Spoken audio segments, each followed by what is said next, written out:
Randy Rant, the dark side. Let's get straight to it. People keep claiming racism in the death of Michael Brown. Question: do you remember this guy right? Here. His name is Kelly Thomas. Here, let me refresh your memory with this clip from Reason TV. Video, on. No. See my fist? Yeah, what about him? He's getting ready to fuck you up. Oh, God! No! No! No! Choke him out.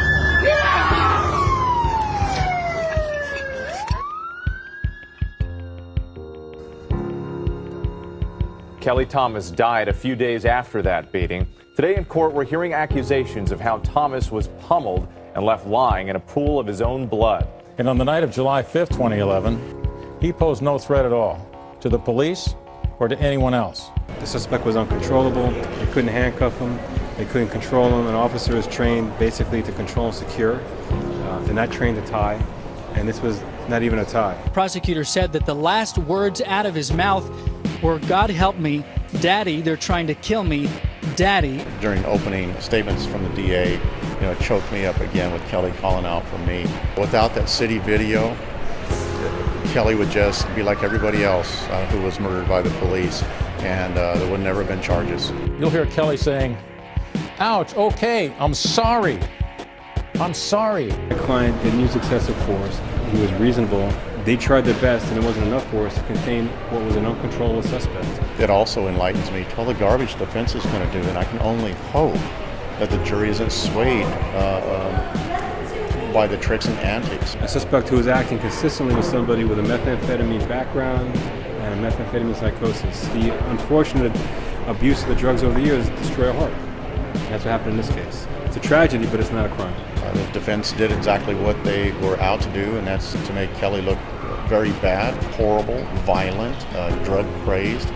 But like they keep telling you, they don't have to prove any of it. And he repeated many times, just over and over again in this desperate crying voice, that he was sorry. Like a young boy begging for the punishment to stop. Please, I can't breathe. Put your hands on your back. Okay. I can't breathe, man. Put your hands on your back. Kelly Thomas was a white man who was told by a cop, "See my fist, they're getting ready to fuck you up," and guess what? They proceeded to fuck him up. Kelly Thomas was screaming, "I can't breathe, please, I can't breathe." Does that sound familiar? Unfortunately, Kelly Thomas died from the results of the cops' actions. Kelly Thomas's father went to court, and guess what? He received similar results that Michael Brown's father and Eric Garner's family received. Kelly Thomas's father cannot claim racism. Nor should he. Race had nothing to do with the Rodney King case, the Kelly Thomas case, the Michael Brown case, or the Eric Garner case.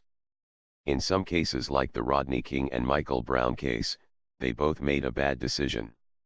The people that were with them made the right decision, and they were not beaten or killed.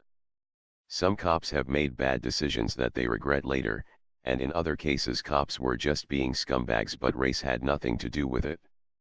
Scumbag cops love to flex their virtual muscles to inflate their own egos. The race of the person they choose to step on to boost their ego really does not matter.